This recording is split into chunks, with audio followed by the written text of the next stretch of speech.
Decision Hour. I'm your host, Adam Berg. Folks, I got a great interview lined up for you today. I'm really excited about this gentleman that I have on the show for you today. He is recognized internationally as a keynote speaker. He's also the author of Your Leadership Legacy, Become the Leader You Were Meant to Be.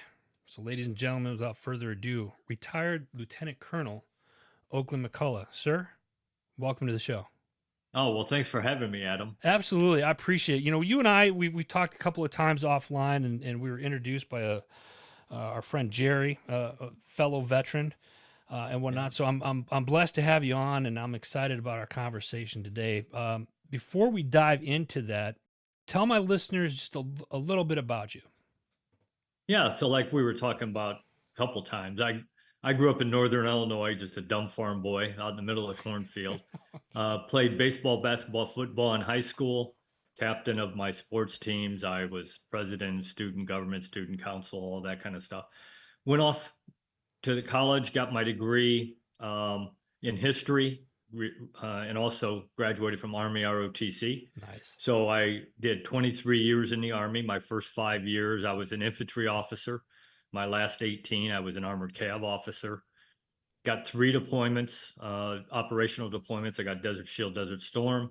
I was in Bosnia. I was in Kosovo. Jeez. And then I've done a couple of hurricane relief operations here in the United States. One in Charleston for Hugo and one down here in Florida at Homestead for Andrew.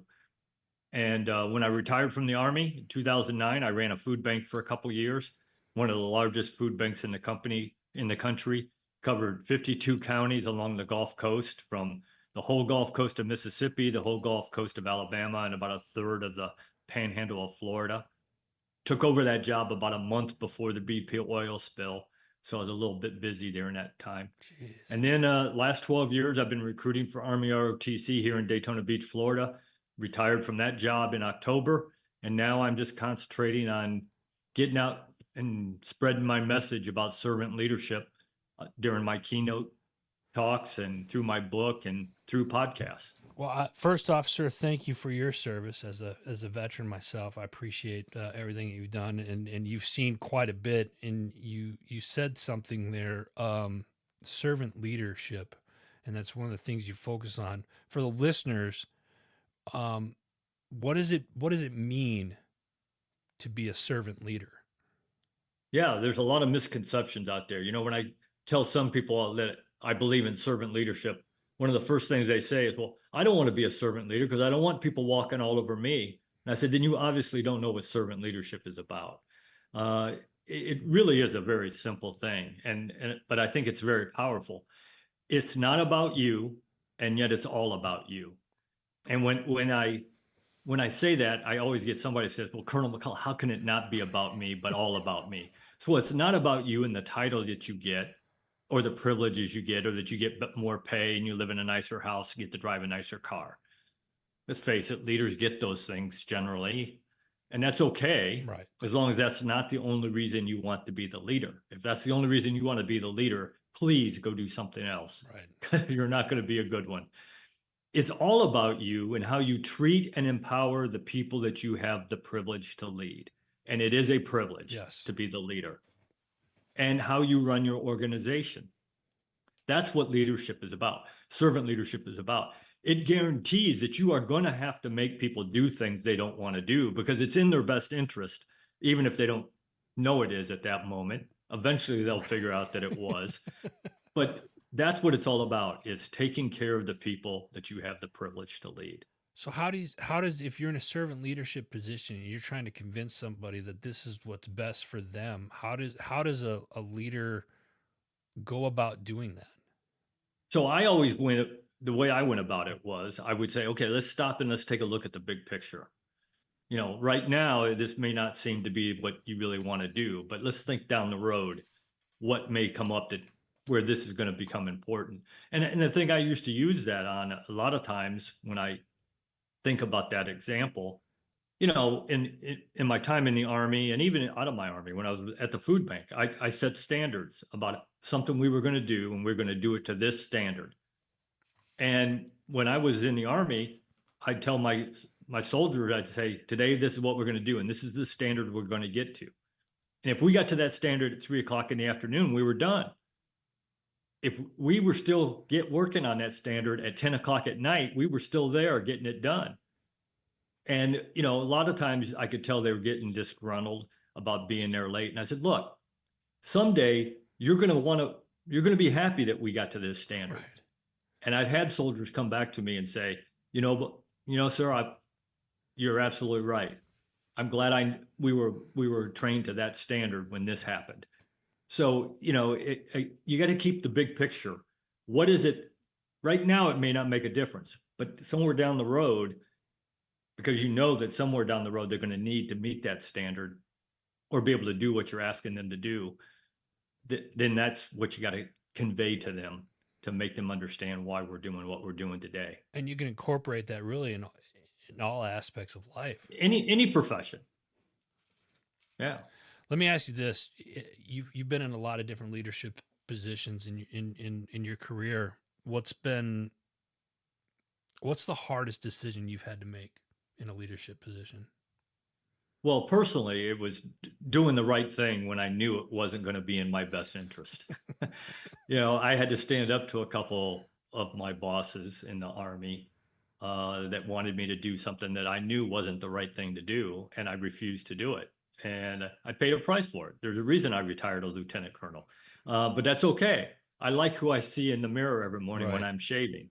It's funny. I had a buddy that I went to West Point with, who retired a 2-star general, and when I wrote my book, he read it, and we reconnected after he read the book, and he said, Oak, you could have retired a 2-star general if you just played the game. And I said, Tim, not willing to play the game. Sorry. I'm happy to have retired a lieutenant colonel. So for me personally, that was the hardest thing. Standing up and doing the right thing, even when you knew in the end it wasn't going to be in your best interest, but it was in the best interest of one of my soldiers or one of the people working for me or for the organization. The hardest decision I probably ever had to make that affected other people was probably I'd say in Kosovo. I had some new lieutenants that came in, and I had to send them out probably before I really would have wanted to do some things. And it ended up okay. They came out of it alive, but they saw some things and had to do some things that they probably weren't ready to do. It's always tough, especially when it comes to when you're in theater in a combat situation. Yeah. I mean, the old saying, mission first, people always, is absolutely true. I mean, we had to accomplish the mission. Yeah. Would I would like to had another month with those new lieutenants? Yeah. Absolutely. But couldn't. So we had to do what we had to do with what we had. Sir, when you're talking about, the leadership and the decision-making stuff, and you'd mentioned that, you retired as a lieutenant colonel, and you said that your friend said you had to be willing to play the game, and I get it. There's a lot of, how do I say this? There's a lot of politics sometimes that are involved in decision making when it comes to certain organizations. I'll just put it that way. But I'm still pretty close with a lot of people that are still in the military, and I've seen and I've watched leadership from like even my era into what is, what's going on now. Is there such a thing as toxic leadership? I've heard that phrase thrown around quite a bit over the last couple of years. And can you explain, one, is there such a thing as toxic leadership, and could you provide an example? Yeah, I believe there is. I believe, my last 15 years associated with the Army, my last 3 years on active duty, I ran an Army ROTC program. In the last 12 years, I've recruited for an Army ROTC program. And I've had my hand in commissioning over 580 lieutenants over those 15 years. Wow. And I stay in contact with a lot of them, or they stay in contact with me. And a lot of them, unfortunately, in the last 5 or 6 years, certainly, they're getting out after their 5-year requirement. When I ask them, they'll contact me and say, "Sir, I'm getting out of the Army. I'm going to do this." And when I ask them why, and they say, it's because of leadership. Because they felt like the person wasn't taking care of them, didn't care about them, was only concerned about their own career, trying to make it to that 2-star general, doing anything they had to do it. And some of it, not good stuff, probably close to being, I won't say illegal, but probably not morally correct. Right. And they said, I can't stay. I can't do that. Which makes me feel good that maybe I put some good character traits in them a little bit, helped to do that. But I think there is. I think I see that a lot right now, where we're seeing a shift into a lot more of the authoritarian micromanaging leadership, not just in the military, but in this country, I think. Right. A lot of businesses are doing that. And I think that's why you've got this great resignation going on in this country, is people are fed up with it. They're not going to stay where they're not taken care of. Right. If you're not providing them, I'm not saying you baby them or you coddle them, but you got to take their interest into heart. Right. If you got a leader who doesn't ask you what your aspirations are, then I got to wonder what that leader's really doing. Yeah. Because that's part of a leader's job, is to help to make you the best you can be at whatever it is you're doing, and to reach whatever level you want to reach. If you just want to come to work every day, draw a paycheck, and go home, that's okay. Right. Yeah. But if you want to someday be a leader, then I, as your leader, need to know that, or should know that, so I can help you get there. And I don't see that happening right now. Yeah, it's and I'm glad you brought up, it's not just the military. I mean, you're seeing you're seeing it so much more. The turnover rate in corporate America right now is very, very, probably at an all-time high. Oh, it is. Because you don't I saw a stat the other day. I was the keynote speaker at an event, and I sat through a couple of the other speeches, the talks, and somebody threw up a slide, and it said 53% of the people who start at your company will not be there in 5 years. And that's a serious, I mean, that's a high number. Why is that? And it's, they say a person never leaves a job because they don't like it. They leave it usually because of the person that they work for. I think that's a lot of that is true. I think another thing that's happening right now is we're not providing people with the training. We're getting people in and expecting them to meet a standard that we're going to hold them to, but we never trained them to that standard. Right. And people are getting fed up with it, and they're going to other places. And hopefully the place they go is better, but if it isn't, they'll leave that place too. It's like when you come in, you got to develop a trust with those people, right?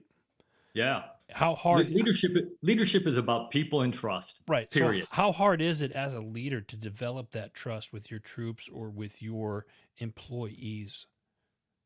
Oh, it's not hard. Doing it is hard. Right. What you have to do isn't hard, just like leadership. But here's the advice I gave every young lieutenant that was leaving, and the advice I give CEOs out there now when I go around and do my leadership talk. Building that trust with the people who work for you is not hard. Starts with this: getting out and getting to know them. Get out from behind your desk and walk around and talk to people. Nobody wants to follow somebody who sits behind their desk all day. Sorry. Now, I got it. Leaders got to be behind their desk a certain amount of time because there's things you got to do. I got that. But every opportunity you get, go out and talk to people. And the advice I give them is this: go out and find one person every day, one new person every day in your organization, and find out something new about that person. Not about work, about their personal life. What's their spouse's name? What's their kid's name? What sports do their kids play? What's their hobbies? What do they like? What don't they like? Get to know them. That gives two things. Number one, it starts to build that trust. You got to be willing to give up some of your information too. That's part of it, and why some people don't want to do it. And the other part of that is to your benefit is now you know a little bit about that person. And when it comes time to assign jobs and tasks and projects, you'll be able to know whether or not that's the right project Right. for that person. If you don't know that person, you're going to give him a project or her a project that maybe doesn't fit them. Yeah. But so get out and get to know them. Another way to do it, I had a boss who retired, a 3-star general, who was a good mentor of mine, and a good servant leader. And he used to tell me, Oak, I don't care how high up in the organization you get, never, ever, ever turn down a chance to go get your own cup of coffee. He said, when you do that, 2 things happen. Number one, people realize you're no better than they are. You got to go get your own cup of coffee just like they do. And number 2, he said, if you're lucky, you got 2 or 3 different ways to get to the coffee pot and back to your office. And along the way, you stop and talk to people. I love that. You said that, and that was a mentor that told you that? It was a mentor So of that mine, that yeah. actually leads into my next question: is how important, being in a leadership position, how important is mentorship Oh, as a leader? yeah, well, you can't develop good young leaders if we don't mentor them. I'm sorry, at least not easily. They'll have to learn all those lessons the hard way. Right. It is a lot nicer way. It is a lot nicer for them if they don't have to learn all those lessons that we learned Right. the hard way. So I think I tell people, look, have a mentor and be a mentor. I don't care how high up you get, you still need a mentor. And when I say that, I get a lot of CEOs and presidents of companies that'll say, well, it's lonely at the top. I said, only if you let it be.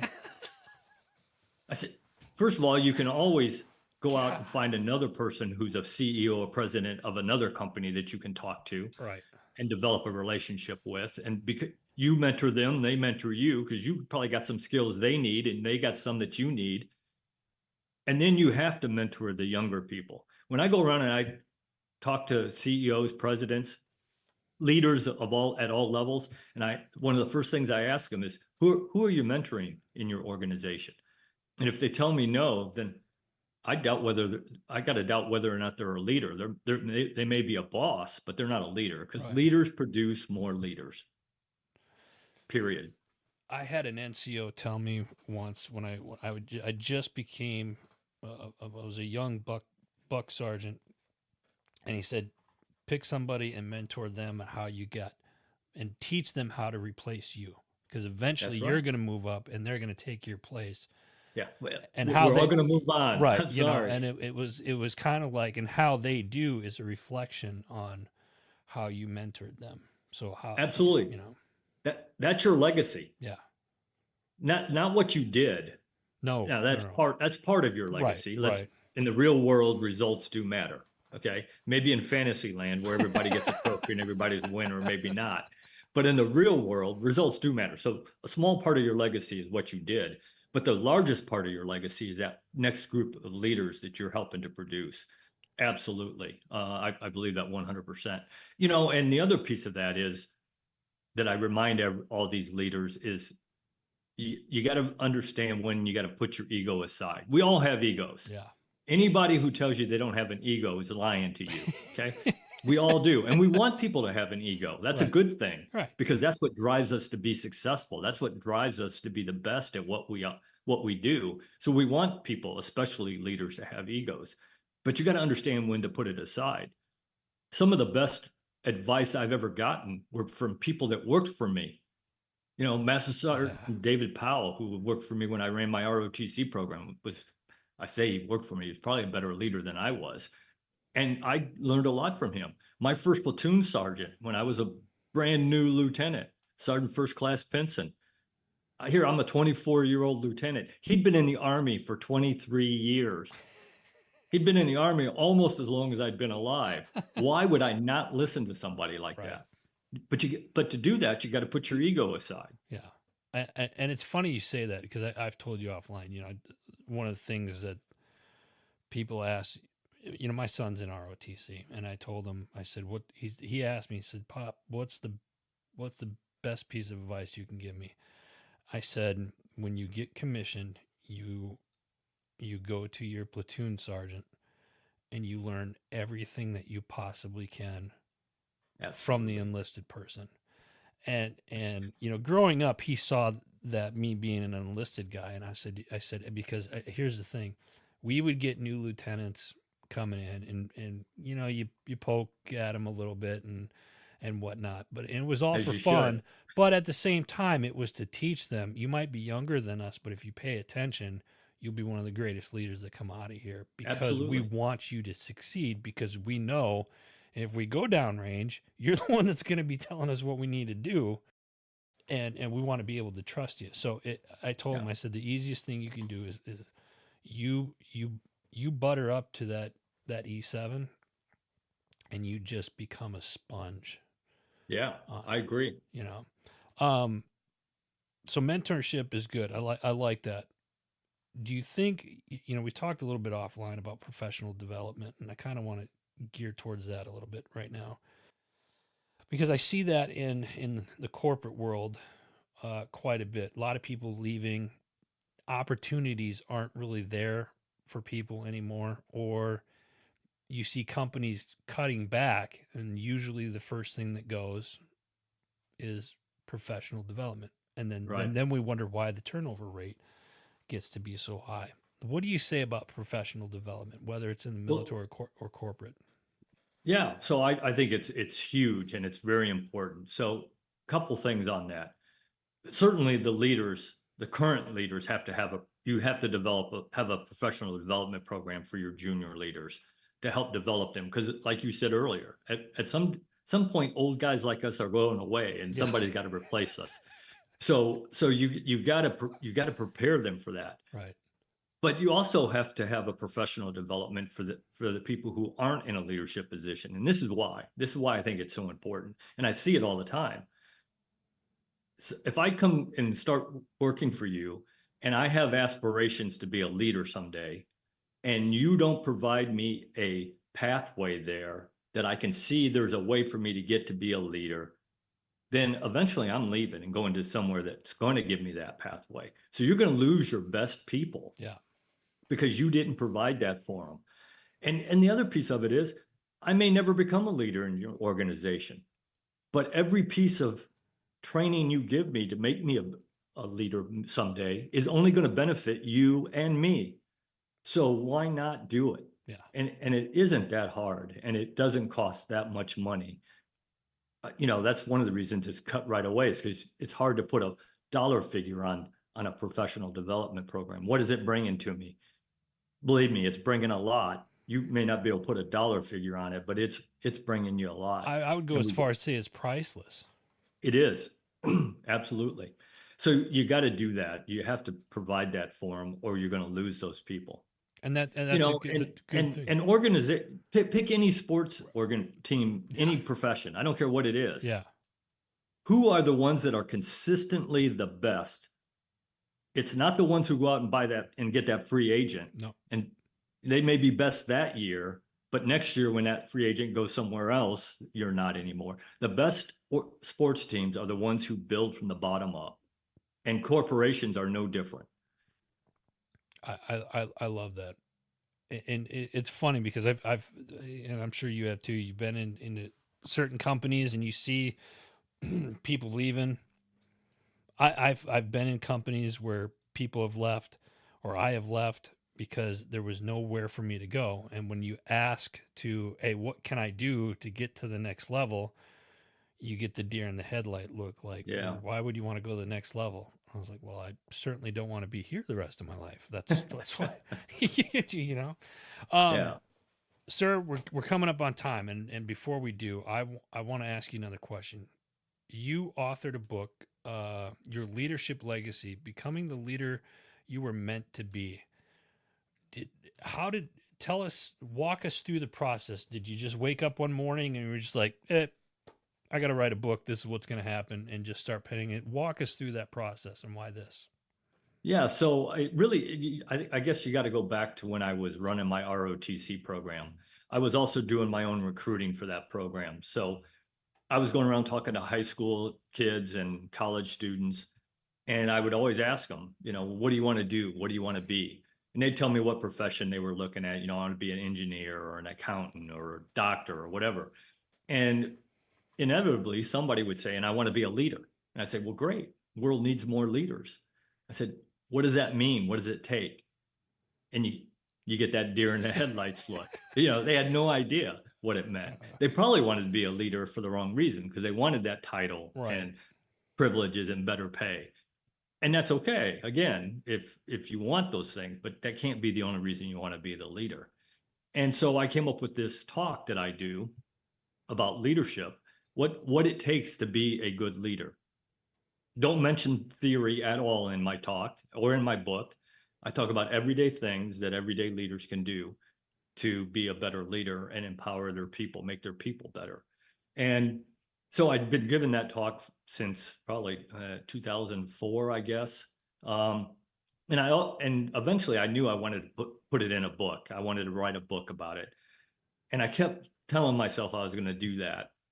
And then one day, my wife and I and her mother and two other people that live in the condo here with us, we went to this motivational / how do we revitalize the Catholic Church talk at our Catholic church. And the guy who was speaking was fantastic. And it was 3 hours long. He didn't speak all 3 hours. He spoke for about 45 minutes, and we took a 15-minute break, and then 45 and 15 and then 45. And every time we took a break, I went up and I picked his brain, because he was doing what I wanted to do, get out and talk to people about leadership and motivation. And he gave me some great ideas and some great nuggets. And after the last one, we talked a little bit, and then we were kind of done, and we said our goodbyes, and he started to walk away. And then he turned around and he said, Oak, have you written a book? And I said, well, I'm thinking about it. He said, stop thinking about it and write it. So I went home that night. That was the 15th of February, 2020. I went home that night, wrote out the table of contents. The next morning, I started writing on it, and I published it on the 12th of February, 2021. So just under a year from the time I started till I published it. And I was glad I did. I knew I wanted to write it, and I guess I just needed permission to write it. I don't know. but I'm glad that he pushed me and gave me that talk. And so I was really happy that it came out with, and when I wrote it, when I was writing it, I thought I was writing it only for young people, aspiring leaders, people who just started out in leadership positions. And I think, I hit that mark. And if you read the reviews, I think most people would say that I did hit that. But the other part that I did that I wasn't really expecting is that it also was good for people who had been in leadership positions for 20, 30, 40 years. I had a Marine Corps 2-star general who read it and linked and got connected with me on LinkedIn and sent me a message. And he said, Oak, I didn't learn a whole lot of new things from your book, but I learned a few new techniques that I can use. He said, but this is what I really took out of your book. I was reading along, and I'd come across something, and I'd say to myself, I used to do that really well, and I don't do that so well anymore. Maybe I need to dedicate some time to get back to doing that. Nice. And I think we all need that nudge. I don't care how long you've been a leader. Every once in a while, we just got to have that nudge to remind us what it was that made us a good leader that we have forgotten to do, and then we need to get back to doing. I love that. Oak, where can they find the book? So it's on Amazon. It's in a hardcover, paperback, ebook, and Audible. And I read the Audible. The only other voice on there is my wife's. She read the foreword because she wrote that, and she read about the author, but the rest of it is mine.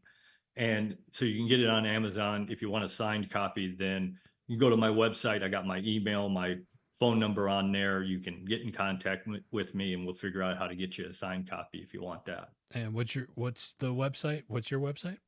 www.ltcoakmcculloch.com. Perfect. And folks, we're going to have all of his contact information in the show notes below. Oak, before I let you go, I got one more question for you. Okay. You're on a show called The Decision Hour, and we have to make decisions every day. Absolutely. That's what leaders do. Name a time in your life where your feet were on the line and you have to make that decision. What is it, and what's the atmosphere like? Oh, wow. lot of those, but this is the one that comes first to my mind, popped in my mind right away. I was in Kosovo. I was the S3, I was the operations officer, and we had platoons all over the place, stationed doing different things. And we were butted up right against the Russian sector. So you had the Russian army, and they manned a checkpoint in a Serb sector, and then there was a 3 mile long no man's land, and then we had a checkpoint in an Albanian sector, and there were Albanian cars would come through the Russian checkpoint, and they would beat them up and steal from them and all kinds of things, and it was happening all the time. And then one day, I was out doing something with another platoon somewhere else, and my scout platoon leader, who was manning that checkpoint, calls me up on the radio and says, "Sir, you got to come to the checkpoint." And I said, "Well, I'm busy right now. Can it wait?" He said, "No, you have to come right now." And I had a lot of respect for this young lieutenant, and I said, "Okay." So I dropped what I was doing and I went over there, and Russians had almost beaten these 3 guys to death. I mean, they were in bad shape, and they had broken all the windows in the car and slashed all the seats and stole everything from them. I said, "Okay, this has got to stop." So I told my scout platoon, I said, "Get your guys, let's go." And so we drove over to the Russian checkpoint, and here's their lieutenant there. And so you got to understand, I don't speak Russian. Right. He didn't speak English. I had my Albanian interpreter with me because I was in an Albanian town when my platoon leader called. He had a Serb who was translating for him. So I would say something to my Albanian, who would then translate it to Serb, to the Serb Albanian or translator, who would then translate it to Russian. So just imagine this circle going around. It was like a circus. So we were talking, and I was trying to explain to him that this was unacceptable, and he mouthed off to me some way. I don't remember exactly what it was. And so I said, "This is stopping, and it's going to stop right now." And I may have said a few other words. Colorful And words. and my Albanian interpreter said, "Do you really want me to say that?" I said, "Every word of it." And so he did. It went around, and I'm talking to my scout platoon leader while it's going around. And it gets to the lieutenant, and he says something to his soldier who's up on a BMP behind the machine gun, and he locks and loads the machine gun and points it at me. I thought, I'm going to die right here. And I turned around, I said to my scout platoon leader, I said, "If he shoots me, then 2 things have to happen. That lieutenant and that guy on that machine gun need to die. Whatever else happens, I don't care. But those 2 things got to happen." Well, luckily for us, right then, my counterpart, the Russian major, drives up, and he calms his guys down. I calm my guys down, and he and I started talking, and he said, "I'll look into it." And 2 weeks later, we left. 2 weeks later, he came and found me and said, "You're absolutely right. The thing that lieutenant was doing was horrible, and he is now in Chechnya." And we got a new lieutenant in charge of that checkpoint. That major and I stayed in contact for years. He didn't speak English. I didn't speak Russian. His wife spoke English. And of course, in the American Army, you can always find somebody who speaks Russian. Right. So we wrote letters back and forth for a number of years until he was killed in Chechnya a few years later. But during our time there, about every 2 weeks, we'd have lunch together, either at the Russian base or our base, and then we stayed in contact for a couple years until he was killed. Wow, what a great story! That is wow. A little bit of a pucker factor moment there, but yeah, a little bit. That's a great story. Well, sir, I appreciate your time today, coming on and talking with my listeners. And again, folks, we're going to have all Oak's information, where you can get his books, his website, everything in the show notes below. So, sir, thank you again. I appreciate it. Yeah, thanks for having me on, Adam. This was fantastic. Absolutely. Folks, that's all the time we got. Make sure you go check out our parent company as well, Heroes Media Group. Go to heroesmediagroup.com. Go check out all the shows and new things that are going on over there. Until next time, you've been listening to The Decision Hour.